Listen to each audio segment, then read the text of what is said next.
José Tomé dimite como presidente da Deputación Provincial de Lugo e pide a suspensión de militancia no PSDG tras as acusacións de acoso sexual que fixeron varias mulleres contra el. Pero non deixa a alcaldía de Monforte e segue como deputado provincial non adscrito. O partido pídelle que devolva a acta e renuncie á alcaldía.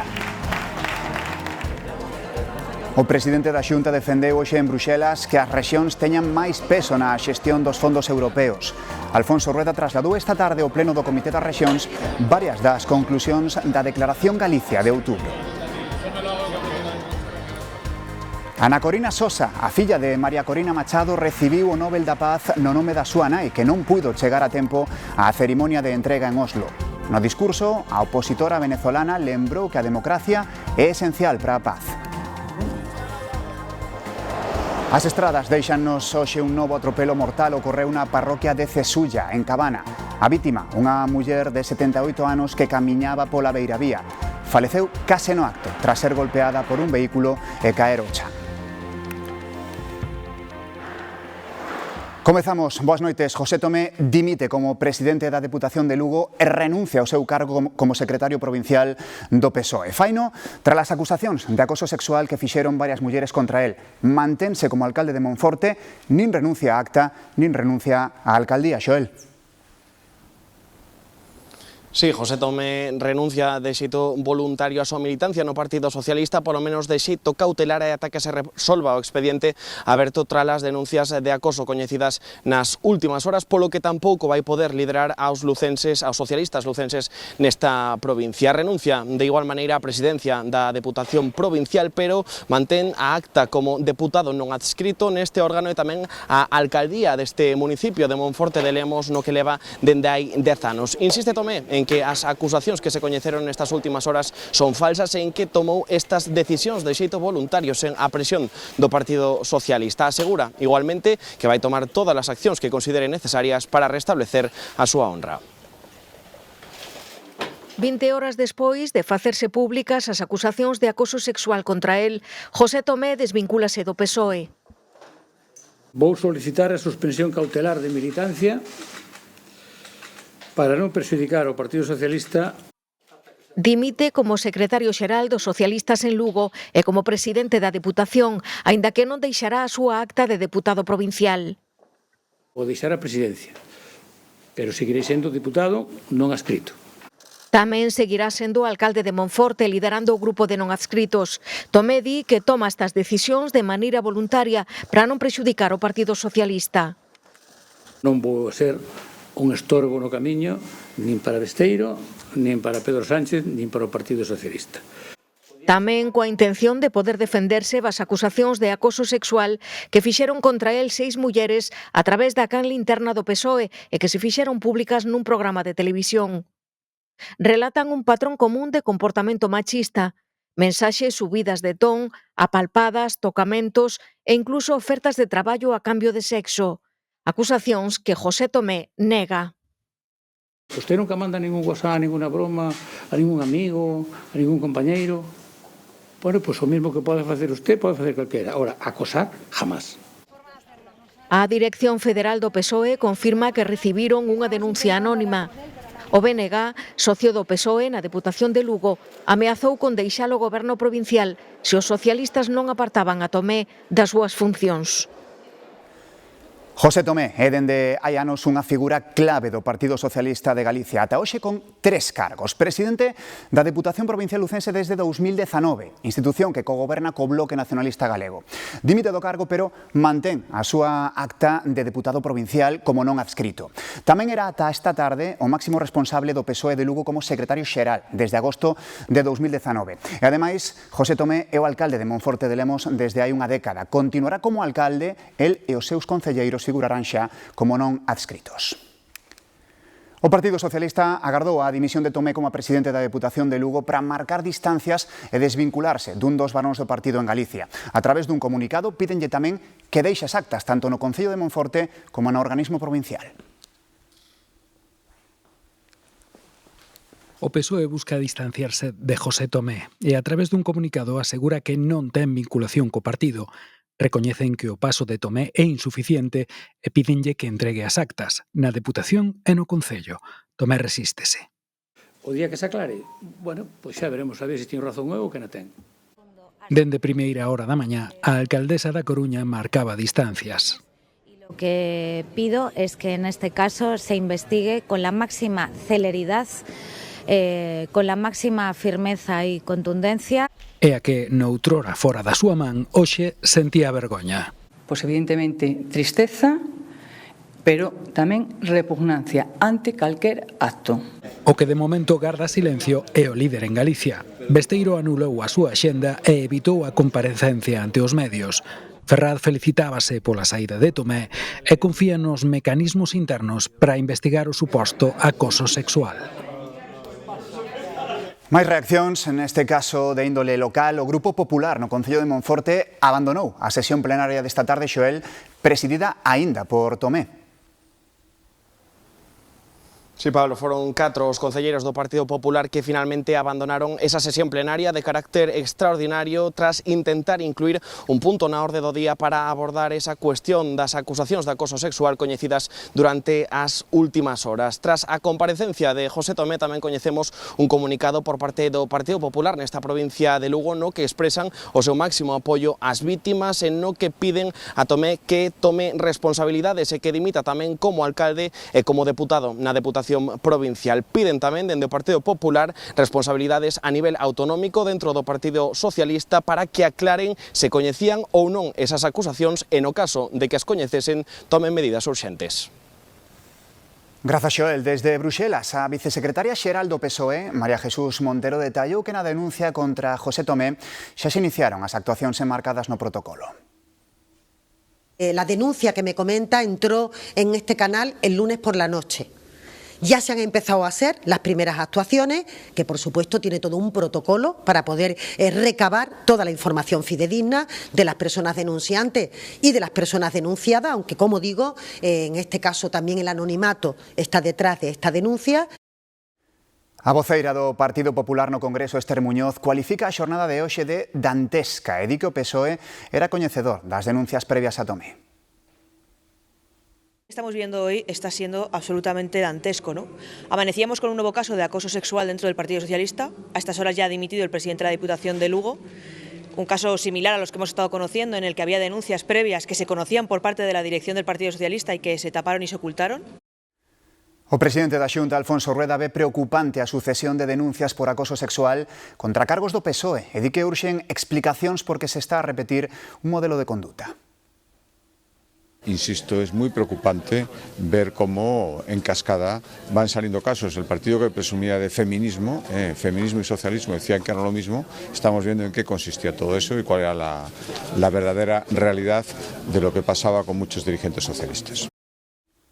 Un caso, Tomé, que é a pinga que enche o vaso das denuncias de acoso sexual dentro do PSOE. Súmase ás do que fora asesor de Moncloa, Paco Salazar, e a do líder socialista en Torremolinos.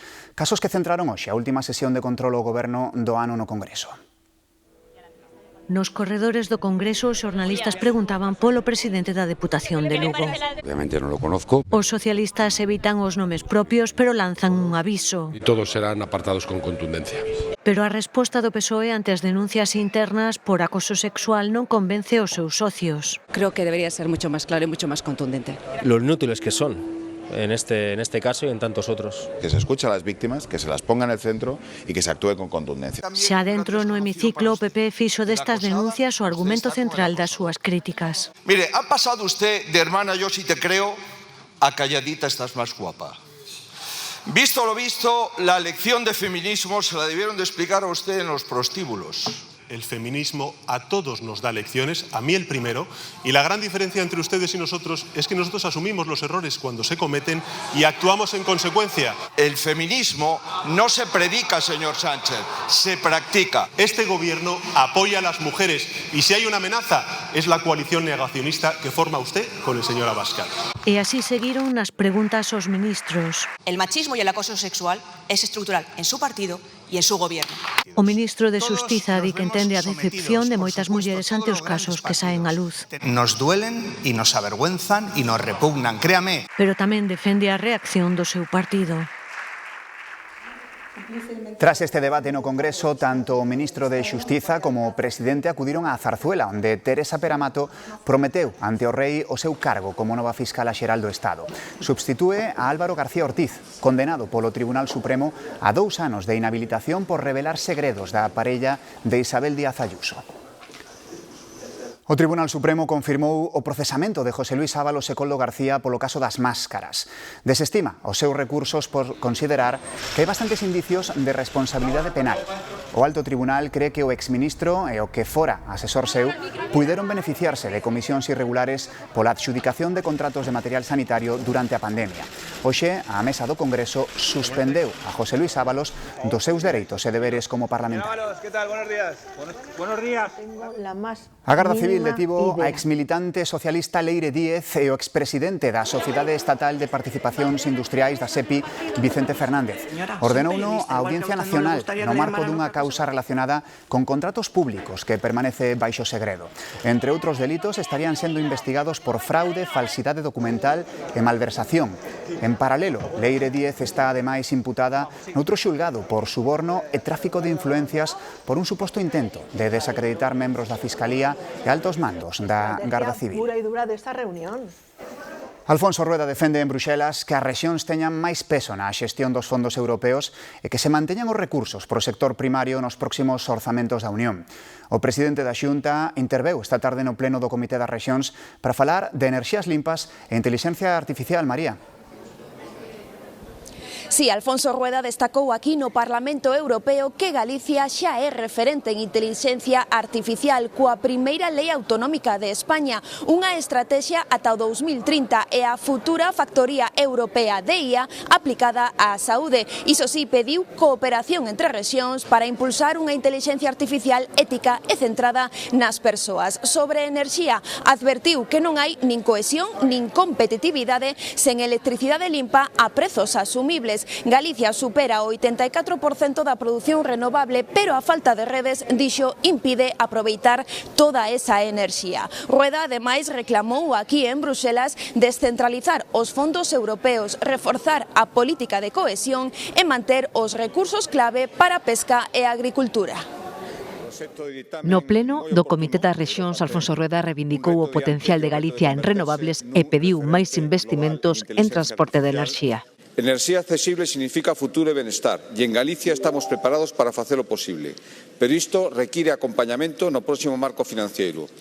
Antes, nunha reunión organizada pola Xunta con representantes das comunidades e eurodiputados para fixar a posición de España ante o marco financeiro da Unión para 2028-2034, o presidente celebrou que todos coincidan en reclamar unha participación efectiva das rexións no deseño e repartición dos fondos europeos. Non pode ser que sexa o goberno que decida exclusivamente o que hai que facer en cada rexión, en cada concello cos fondos europeos. A coincidencia dos dous grandes partidos con comunidades autónomas, estábamos comunidades autónomas presididas tamén por diferentes partidos, todos a unha. Por lo tanto, o primeiro paso é a unidade. Rueda defendeu que se manteñan os fondos específicos para a agricultura e a pesca para garantir a soberanía alimentaria da Unión e apoiar os produtores fronte á competencia de terceiros países.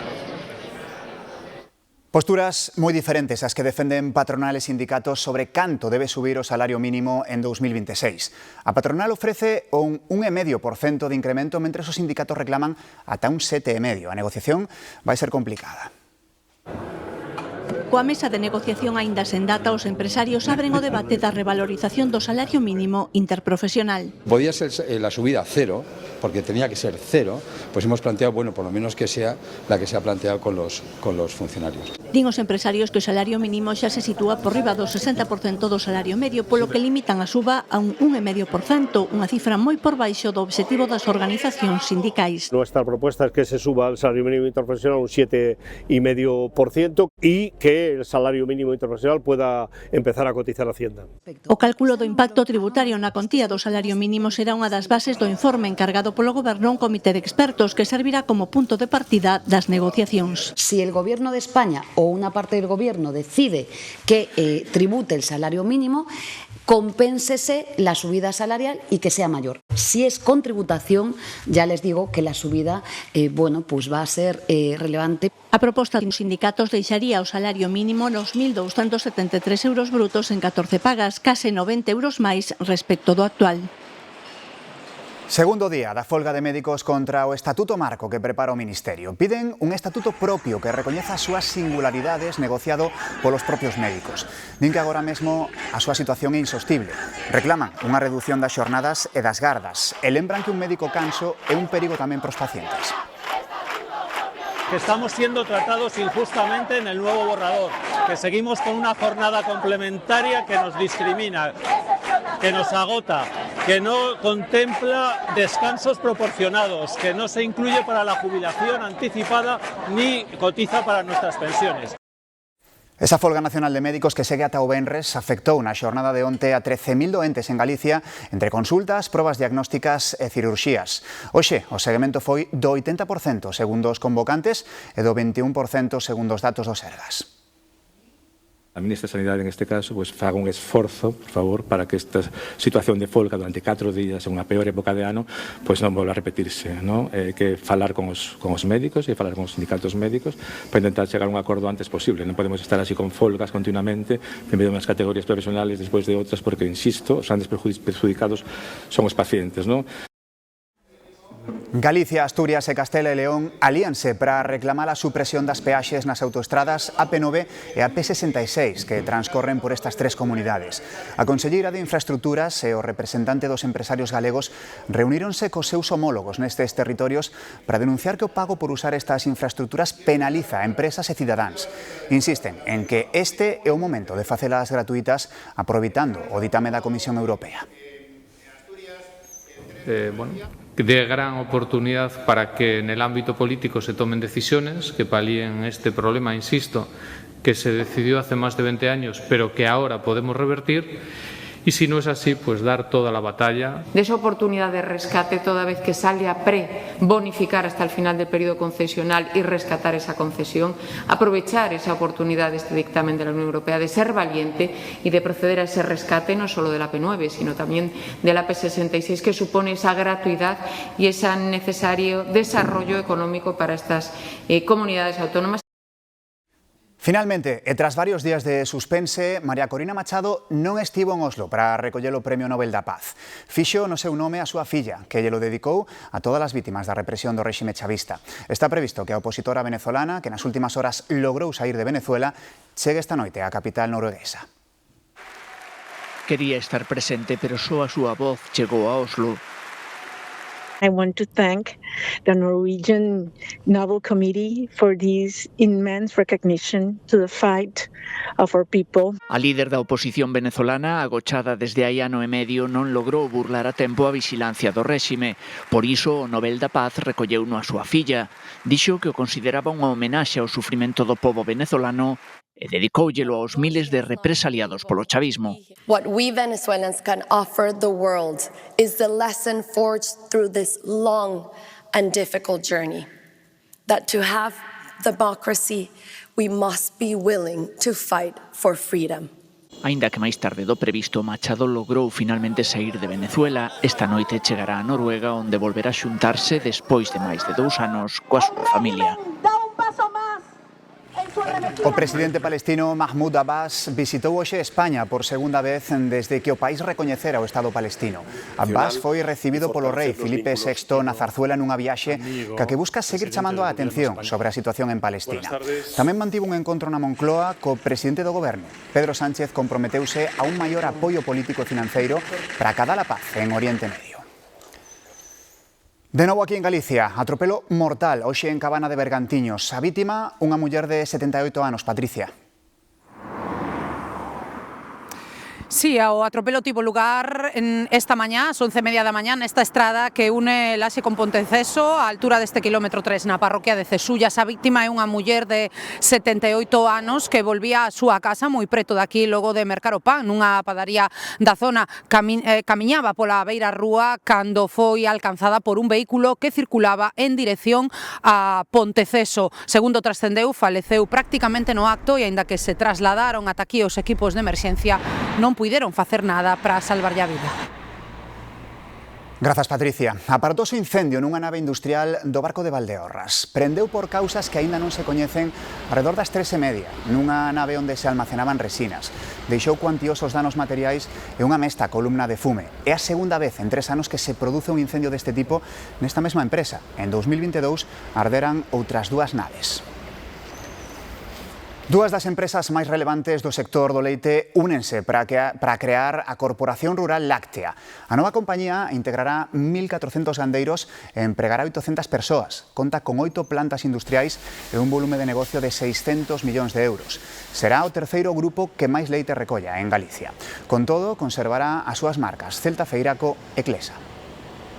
O rural dá resposta a unha demanda histórica do sector lácteo en Galicia, como é a creación dun gran grupo lácteo galego cunha base cooperativa forte. Por certo, que a mellor vaca leiteira está en Galicia, no concello coruñés de Monfero. Chámase Rocha e o seu ADN revelou que ten a mellor xenética de España. Pode parecer unha máis na corte, pero Rocha non é unha vaca calquera. As últimas probas da Confederación Nacional de Frisoa a coroan como a vaca leiteira con mellor xenética de España. Tras sabelo, analizaron unha pequena mostra de ADN da súa orella e observaron que é a que mellores características transmite a súa descendencia, por diante de milleiros de competidoras. Míraselle todas as características, leite, grasa, tipo, todo. Enfermedades, agora estáse mirando o do metano. Xa o escoitaron, dende a cantidade de gas que van emitir á atmosfera ata a graxa que vai ter o leite. A xenómica permite ir seleccionando os mellores animais para reproducir no rabaño. Escollense sempre dentro das mellores nais, que os mellores toros, e vais facendo acoplamientos. Intentamos mellorar os defectos que poida ter o animal, máis que mellorar as virtudes, os defectos. É prioritario que produzcan leite, pero con calidades. Agora toca replicar a alta xenética de Rocha no resto da gandeiría e para acelerar o proceso usan os seus embrións e transfírenos a outras vacas. Senón cada ano teríamos unha cría, pero a través dos embrións conseguimos moito máis descendencia dese animal. Un rabaño de elite, froito de anos de selección nesta granxa de Monfero, que hoxe pode presumir de ter a mellor no seu equipo.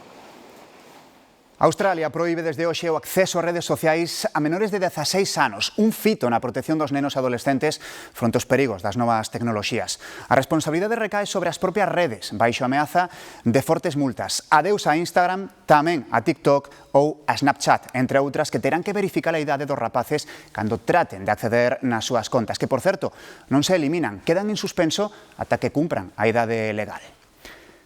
Morreu Robe Iniesta, o líder de Extremoduro. Levanto de la cama.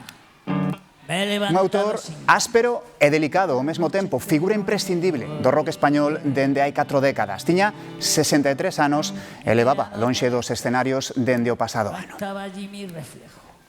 He bebido de desaparecer. Galeb Jaber Ibrahim, fundador e director da produtora CTV, recibirá o Premio Talentos 2025 que outorga a Academia de Televisión e das Ciencias e as Artes do Audiovisual. Un recoñecemento que o organizador do Festival de Cine Amal quixo facer extensivo á Televisión de Galicia pola súa contribución ao sector audiovisual. Somos as persoas. As máquinas soas non poden traballar. Pouco encantado porque para mí ese premio é un premio para todos, para todo o sector audiovisual galego, de CTV, por supuesto, de Televisión de Galicia e para todo o sector galego.